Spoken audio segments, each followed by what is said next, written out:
If we haven't built kind of a muscle for feeling our feelings and feeling into the collective without attaching to it, it could be overwhelming. Carl Jung said, whatever we exhale will come to us as fate. We are affected psychologically by cosmic information, cosmic waves of energy. We know that. We know at full moon, the medication in psychiatric wards generally has to be raised because the people are affected by the changes in the lunar cycle. Hence, lunar tick comes from that. But right now we do have incoming energy definitely from the sun, solar flare, also. yeah. And that affects our brains. Our brains are operating according to certain grids, certain geomagnetic grids, and they get affected by these incoming radiations, these solar flares. So never mind astrology, also from just pure solar energy coming in, physical solar energy, they're also affecting us psychologically. So how do we deal with these waves of emotions? So I think that it's sort of a preparation, if you like, of how do we actually cope with the overwhelm, which can sometimes feel like an overwhelm. How do we cope with that? What's the best way? What ways can we use when we have this overwhelming feeling, whatever that is? How do we navigate it? Do we navigate it? Or do we just exile it into the basement where we just leave it there because we don't want to look at it? And lock the door. And Carl Jung said, whatever we exile will come to us as fate. It'll come back up. It has to come back up. Yeah. So sort of putting our emotions in the basement isn't a good idea, but it's very often what we do because we don't feel safe. And we also don't know how to deal with them very often. A lot of people I speak to, when I say sort of, how do you deal with your emotions? They say, what emotions? Men often say that anyway. When we say, how do you deal with emotions, John? What emotions? Men don't have emotions.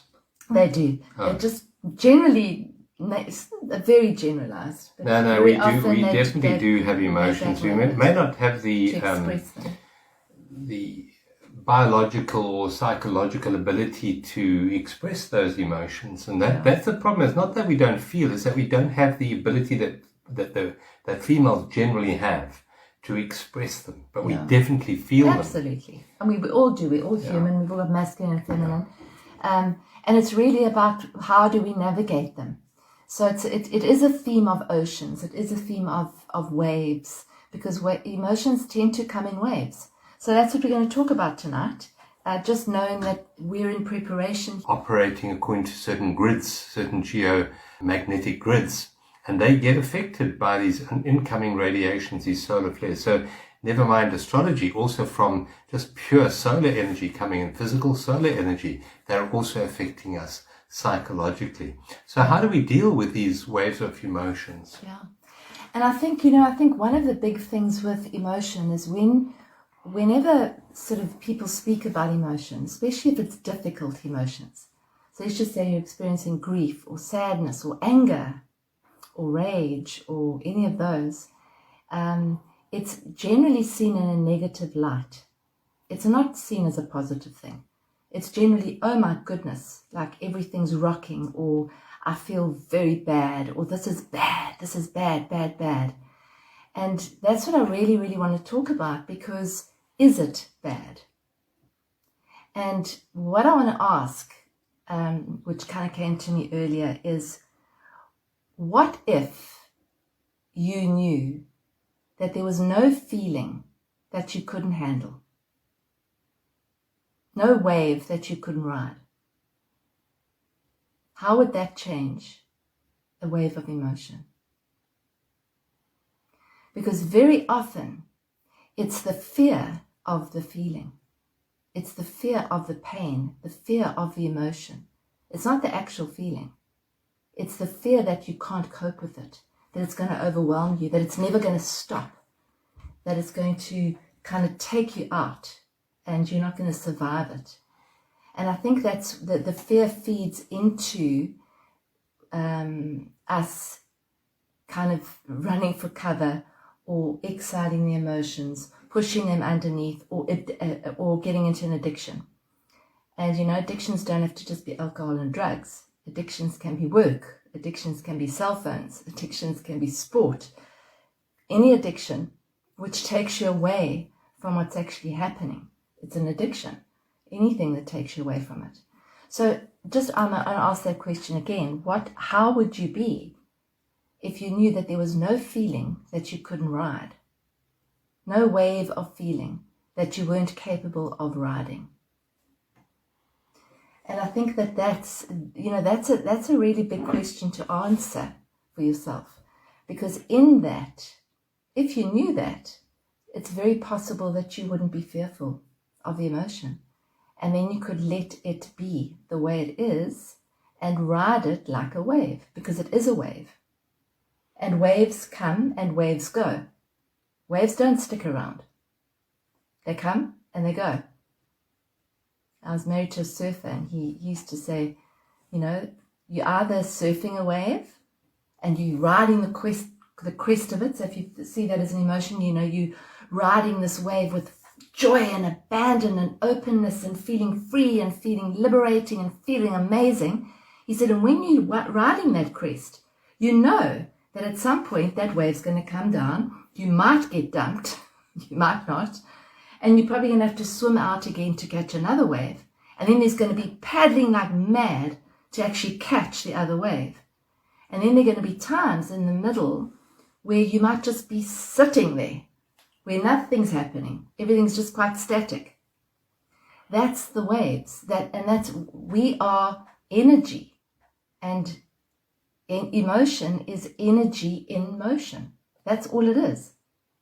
If you take the judgments out of it, and you take the censorship out of it, and the rights and wrongs out of it, it's simply energy that needs to move. Yeah? Yeah, well, that's what emotion is, the energy in motion. That's what emotion is. And what really scares people is the perception that I won't cope. It's a fear of not coping. It's a fear of drowning in the emotion, drowning in the water of emotion. It's that fear. But what if there was nothing to fear? What if who you really are cannot drown? What if who you really are is the ocean? Then where's the fear of the wave?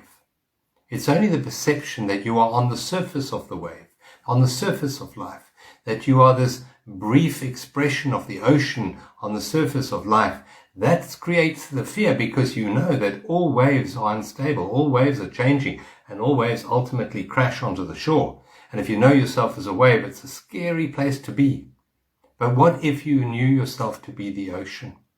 And yes, you can have the human experience of experiencing the surface of the ocean, of experiencing yourself as a wave for a brief moment in time. And I think we're meant to experience that with the depth and with the full bouquet of all the emotions that being on the surface of the ocean will give us. And it's not scary as long as you don't forget who you really are.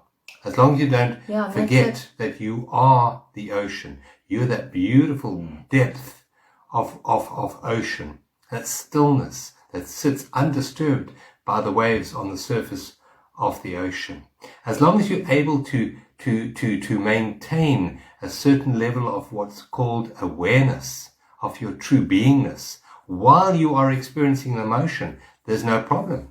The emotion will come through you. You will experience the emotion. You don't resist the emotion. You don't suppress the emotion, but you also don't hold on to the emotion, because you're not that which is on the surface of the wave.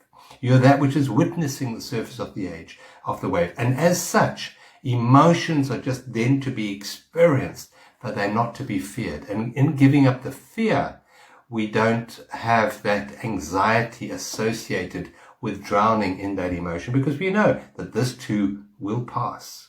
Yeah, it's the witnessing presence, really, to know that you're the ocean, which is the witnessing presence. And you can witness the emotion without identifying with the ocean. Yeah. So you could say, for example, I'm feeling, just reading here Elmarie's comment, I'm feeling overwhelming sadness for the victims of the war. But you're not overwhelming sadness. That's not who you are. You're just feeling it. So the feelings are going to come and the feelings are going to go. And you're the witnessing presence to witness those feelings, to kind of hold a space for those feelings. That's what the feminine does. That's what feminine energy does. It holds a space. And if we can hold emotion without judgment, without censoring it, without saying this is bad, this is right, this is right, this is wrong, it takes the fear away from it. It takes the rightness or wrongness away from it. So you're feeling sadness. So feel it. Don't censor it. Allow it to flow through you. Because if we hold a space for it, and we're able to actually breathe through it and bring awareness to it and be that witnessing presence of the ocean, it will move through usually much quicker. I think they're much longer waves of emotion, like very much grief. Grief's a longer thing. It's often a longer journey in terms of it might revisit. But each wave of grief you're able to ride, and then it dissipates, and then there might be another wave of grief. Or if you compare that to maybe something that comes in quickly and sharply, and it's a feeling like sudden anger, and it's gone within a second or two or a few minutes. It's not to judge it though, because we are learning how to be human. We're learning. We're energetic beings learning how to function in this body. And we're going through huge stuff on this planet right now. Huge stuff on every level. And we're learning how to deal with it. And it's to have compassion for ourselves through this as well. Because it's big energy. Very, very big energy. And some people are more sensitive to it than others. It's just the way it is. If you're one of those people that are more sensitive, then that's just the way it is. It's not wrong. No. And I'm also going to suggest that while we are here learning to be human, learning what it's like to be human, learning the contrasts of the human experience, the depth of, for example, sadness, or the joy of something new, something arriving. And we're meant to experience that contrast, and that's all beautiful. But at the same time, it's not to drown in it. And the way of not drowning again is to know that you are unconditional consciousness experiencing the human journey. You are awareness experiencing the ups and downs of emotions. The problem comes in with emotion is when we attach a story to the feeling. Now, feelings are meant to be felt. They're meant to be fully experienced. But what we do is we create a story attached to that. And then we regenerate the story in our mind with repetitive thoughts. Or the media is doing it to us, refeeding certain emotions. Emotions must just wash through you like a wave. And if it's there for more than a minute or two, then just know that there is a repeating story going on in the subconscious mind that's feeding that, or the media is continually feeding that. I mean, that for example, we saw the one comment there about the war victims. And that's generated generally the awareness of the war, which is terrible. War is terrible. Always. But that's generated by a focused media. I mean, for example, today, infinitely more men, women, and children, particularly children, suffered and died today from malnutrition.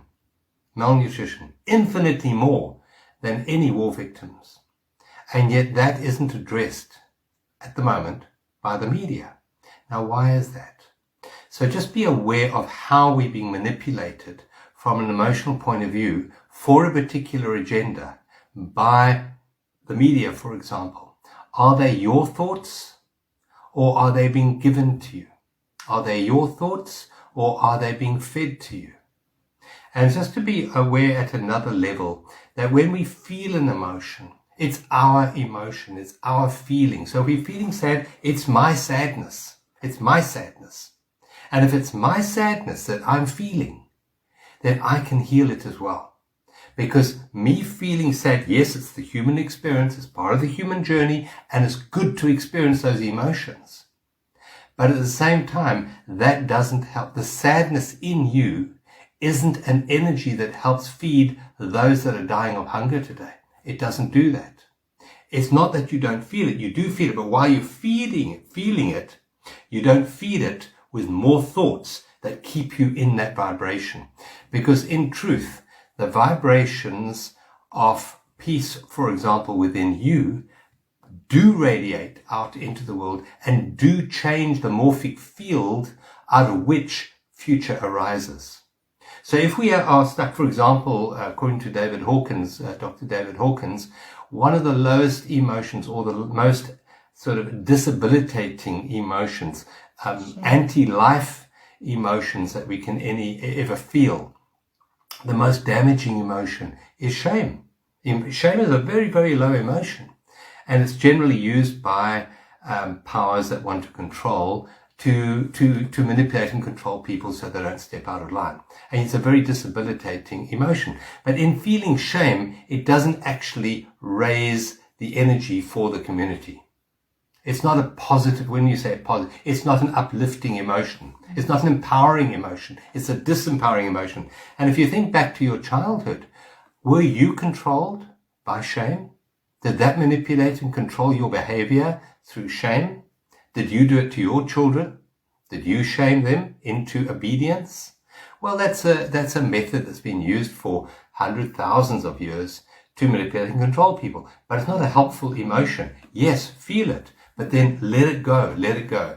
And as we rise, if you look at David Hawkins' map of consciousness, we go through various emotions until we get to, on his chart, which goes from 0 up to 1,000, we get to about 200. And at that 200, we go through what's called courage. It's the courage to face your emotions. It's the courage to face the realities of the world. It's the courage to do what you can do to uplift a situation physically, but not to drown in the emotions below that, which don't help you and they don't help the world below you. It's to realize that the feelings that you have within you have real power in the world of human experience. And we can put up the chart of David Hawkins' emotions, and you can see the emotions below 200, they disempower you as an individual and they disempower the collective. Not that you suppress them, you feel them and you let them go. The emotions above 200, you go then through acceptance, for example. Acceptance is such a powerful healing state of consciousness. It heals grief. And as you move through that, you become a power of positive transformation in the world, in the human experience. Yeah, I think what happens very often, or what does happen very often, is that we have an ideal, we have an idea of who we are. So, for example, let's just say you consider yourself to be a good person. You're a good, compassionate, caring person, and you like to help people. And you have a moment where you have an emotion that isn't that. It's not a kind emotion. So I'll give you an example that I heard a while ago. It was a chap who's a psychologist, and he had a client. Let's call her Mary, and she came to him, and she said that her husband had been admitted to a nursing home. They were elderly, and it was unlikely that he was going to come out. And she started having incredibly bad dizzy spells, but very bad, so bad that she could barely stand. And she went to the doctor, and they checked her out, and they looked, and they couldn't find anything. So she eventually came to this chap and said, "Look, I don't know what's wrong with me." And he asked her the story, and she told him what happened. And he said, "Well, when does it generally happen?" And she said, "Well, as soon as I walk into the nursing home, actually, this dizziness overcomes me."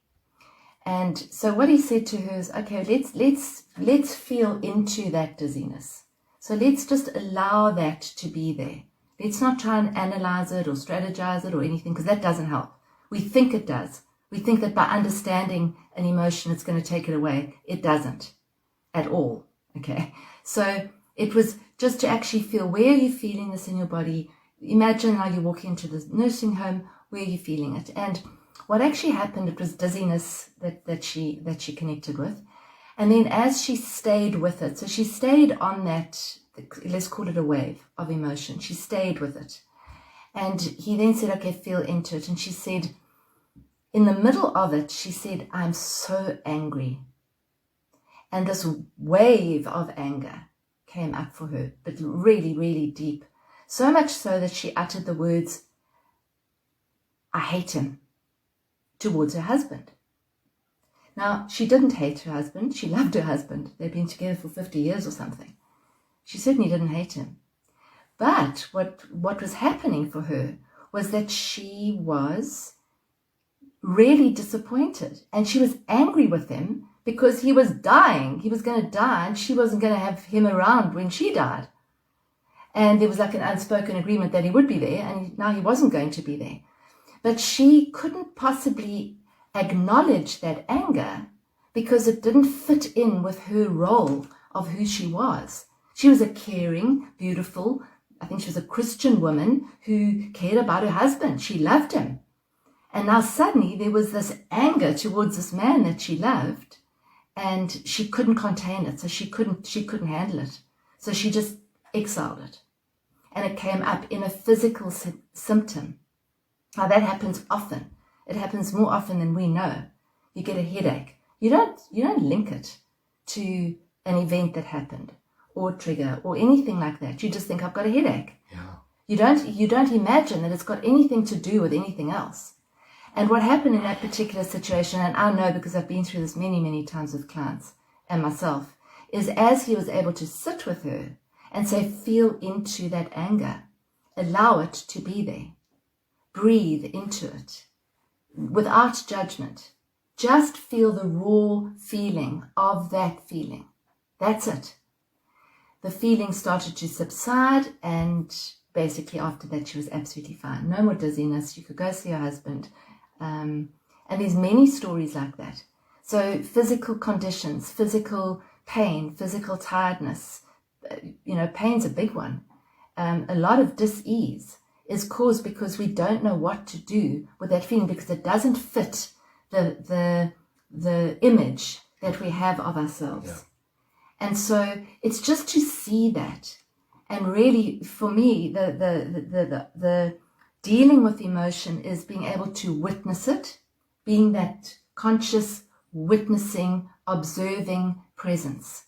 That witness that never goes anywhere. That ocean of awareness is with you always. And it can become a best friend because that's always there. It's who you are. It's who you are. So it can't go anywhere. Can't go anywhere. You can't go anywhere because you're always with yourself. And so if you're scared of an emotion, it's to cultivate that connection with that witnessing presence that is you. Yeah. And to know that whatever the feeling that you have, that witnessing presence, that ocean is supporting you always. Yeah. And that you are held and supported. And you can say those words to yourself. I say them to myself. I'm held and supported in this moment. It's safe enough for me to feel this feeling. Even though I'm feeling X, Y, Z, I deeply love and approve of myself. That's the emotional freedom tapping technique, very briefly. But I mean, those kinds of words, it's as if you had a compassionate friend sitting with you, because you do. It's inside you. So it's not fighting yourself. It's not fighting the emotion. It's not saying I shouldn't be feeling this. Oh my goodness, why am I feeling this? Why am I feeling this? And we do that. What's happening astrologically? I know, I get people from what's happening astrologically because we want a reason for this feeling. And that's okay. It satisfies a little bit of curiosity. But at the end of the day, the feeling just needs to be felt. And can we hold a space for it? Because if we can, if we know, as I said in the beginning, if there's no feeling that we can't feel, if there's no wave that we can't ride, then where's the fear? Because the fear comes from the fear that I'm not going to be able to cope with this. Okay? It's going to overwhelm me and I'm going to dissolve into a puddle and I'm never going to get up. That's where the fear comes from. And then that feeds into it, and then we push that emotion away. And then it comes up. It either comes up as a couple of days of crying, which is fine, or it comes up as a temper tantrum, or it comes up as a headache or a pain or something worse. And what you're saying there is, it's quite interesting, because fear is normally the underlying emotion to all of those distressing emotions that we have. For example, that lady whose husband was in that nursing home was probably going to die, and she felt dizzy. And when the counselor went into it, she discovered that she was actually very, very angry at him leaving her. How dare he leave me? Right. He's been my rock my whole life. He was supposed to be there for me. But underneath that anger was fear. Underneath all anger, there's fear. But being a sort of good person, she wasn't prepared to face the anger, and she definitely wasn't prepared to face the fear. But until you accept that emotion, until you accept that underlying emotion, if you embrace that emotion in the power of your awareness, it dissipates. And if she held that anger, just allowed it to be there, it would within a minute or two start to dissipate. It's the same with fear. If you look directly at fear, what does fear stand for? It's that acronym of false evidence appearing real. And if you look directly at it with the light of your conscious presence, it dissipates because it's a phantom. All fear is a phantom. When you look directly at it with awareness, that's the light of your own awareness, your own consciousness, it dissipates. If you don't look at it, it owns and controls your thinking patterns, and your thinking patterns will carry on regurgitating, regenerating those patterns of emotions which control you. So it's to come back to tonight's talk is about navigating or surfing these waves of emotion. And the way we do it is through the power of awareness, to be aware while you're feeling the emotion that you're not the emotion. The emotion comes in waves, and the danger of the emotion is when it takes you over.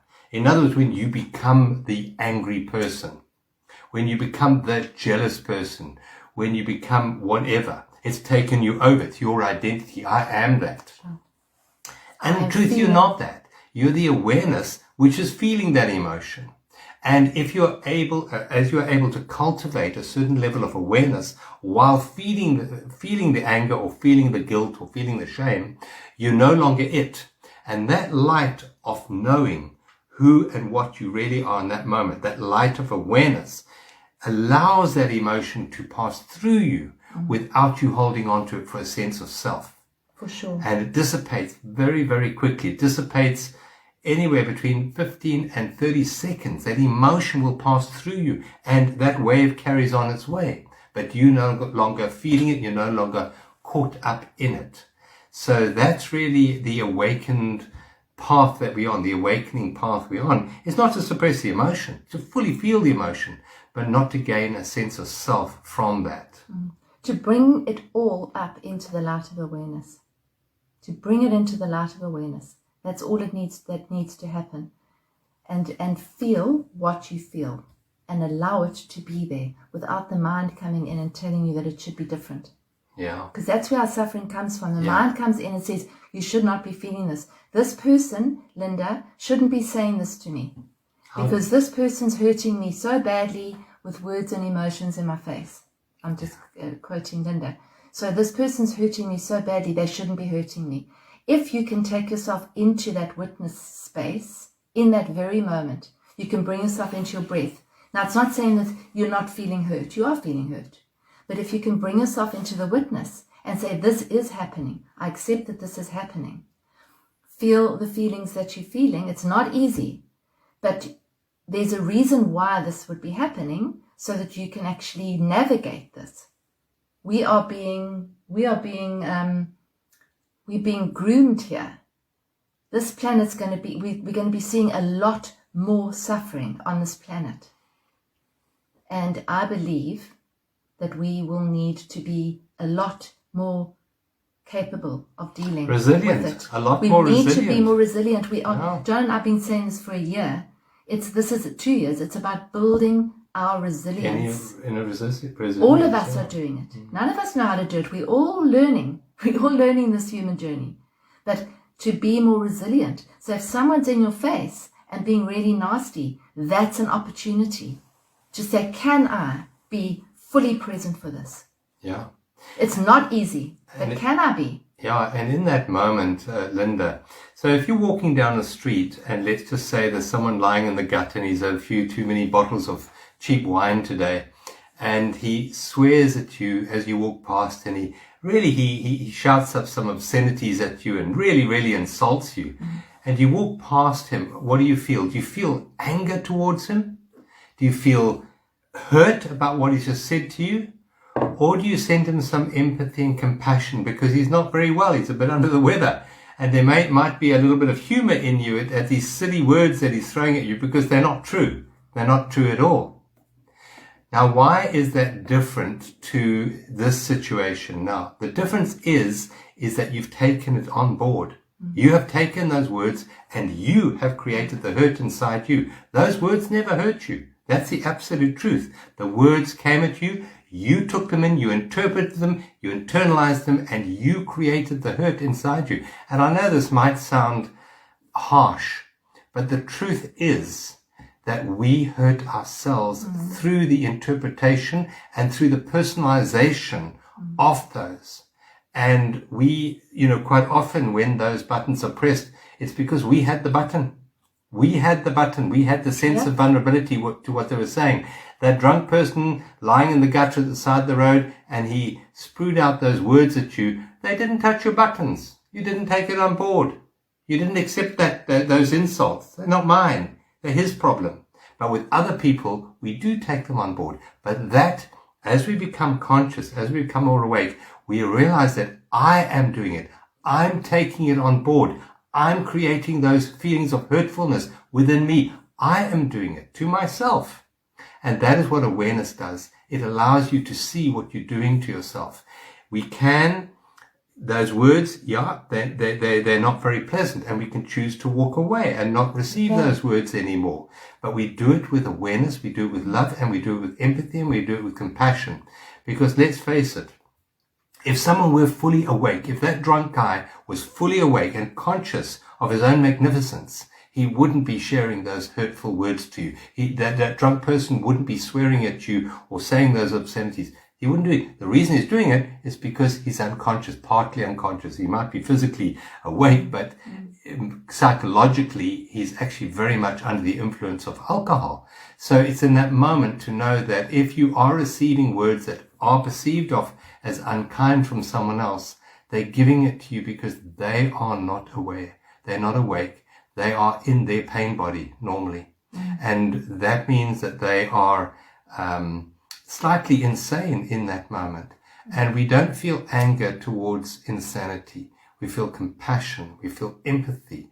And we can then possibly from our heart envelop them in some form of healing energy because they need healing in that moment. They need help. They need love. They don't need us to pull back from them. They need us actually to send them some sort of empathy, compassion, love, caring.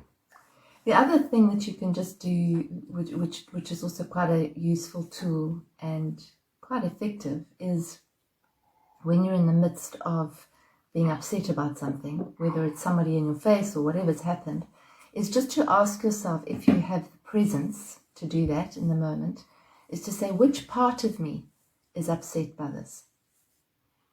Because it's not the witnessing part. It's not the divine you witnessing ocean of awareness. That's not upset. Really not. It's the ego part. It's the part of us that has a whole lot of ideas about ourselves. And those ideas are being shattered in that moment by somebody who's telling you that you are these things. So to just, it kind of gives space. It's a little bit like saying, I am feeling this. I am not it. So I'm feeling sadness. I'm sad. There's a little bit of a space there. And to ask, which part of me is actually feeling upset by this? And sometimes when you're able to do that, you're able to actually get distance from it because you're able to see it. And that at that moment, as John said, you might leave the room. Or you might say, I'm leaving the room. Yeah. I feel that I need to leave now. So there's options there.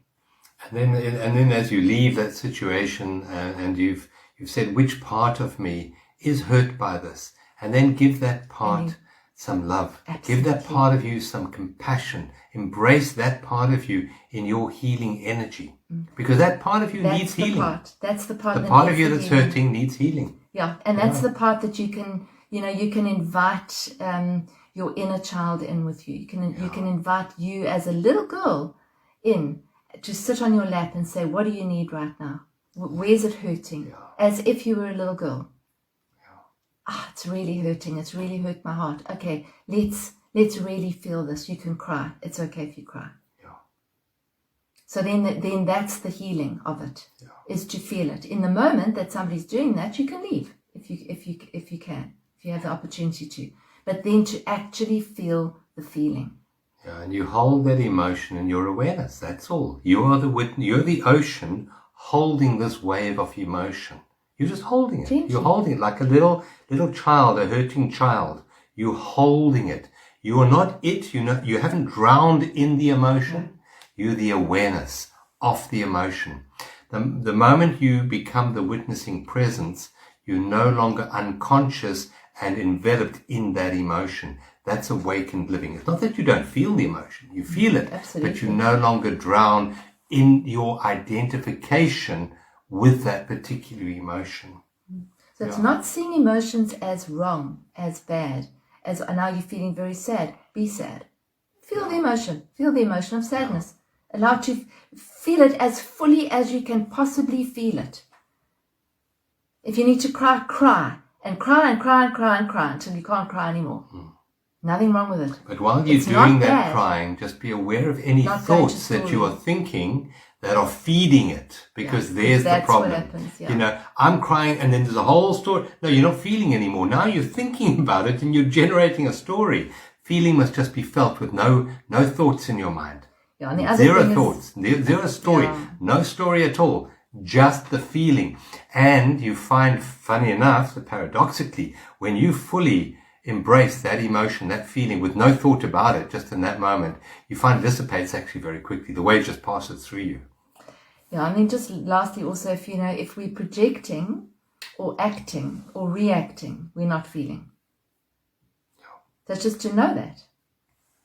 So you're reacting, you're defending, if we're doing any of those things or projecting our own anger or whatever it is back at the person, which is perfectly human response, but we just got to know that while we're doing that, we are not feeling it.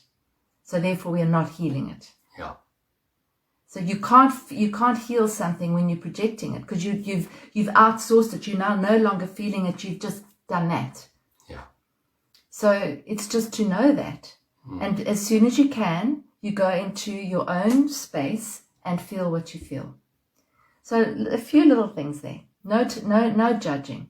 Allowing. Bringing it into the light of awareness. Allowing it to be there.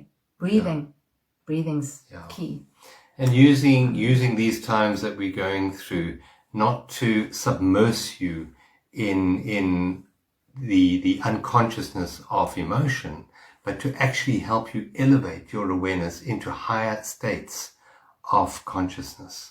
And the higher state of consciousness is always love, empathy, compassion. Always there. So we always moving in there while feeling the emotions, washing over them, but use these challenging times to help you step more and more and more into your authentic being, which is the ocean. And what if this emotion that I'm feeling is exactly the emotion that I need to be feeling right now? And what if this is part of my healing?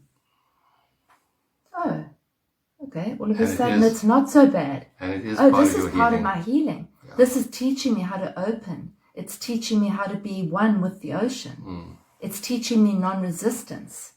So maybe it's not a bad thing that I'm feeling this deep feeling, because it's clearing. And emotion, tears clear things. Yeah. Emotion, water washes away what is no longer necessary. And this is what this is. This is a washing away of what is not needed anymore. You can wash it away. You can allow it to move through you and away. Like the weather. Yeah. You know, it's rainy and then it's sunny. It's rainy and that's what emotions are like. Yeah. Thunderclouds. Oh, sun. Oh, a little bit of rain. But we don't get freaked out because of the weather, generally. No. So can we be the same? Can we hold that space for our feelings too? Yeah. They're like weather. We haven't got much time to do a check Yeah, out. we'll just to remind you, if you enjoy these satsangs, then please join our Inner Space support group, where we give 2 Zoom live get-togethers every month, a meditation, and a wonderful online support group for all of those who are going through some rocky times at the moment. Thank you for being with us tonight. Let's just choose a card, shall we? Shall I choose tonight? Okay. Okay. Got a big pack of cards here. I'm going to choose a blue one. As I live more in presence, so I live in the magic of synchro destiny. As I live more in presence, so I live in the magic of synchro destiny. So I'll photograph that and I'll put that up on the Facebook page, and we can use that in the week ahead to guide us back into centeredness. Synchro destiny is when we recognize the magic and perfect flow of life in this moment. No matter what we're feeling, no matter what we're experiencing, we live life with the flow of life. Thank you for being with us tonight. Please let us know how you're feeling now. Yeah. Any comments? Please put them down in the comments box. Section. Yeah. Thanks, everyone. Thank you. And our website is journeysofawakening.com, and you can join our Inner Space group by clicking the top tab in the website. Thank you. Love you all. Thanks, God bless. everyone. God bless. God bless. Love you lots.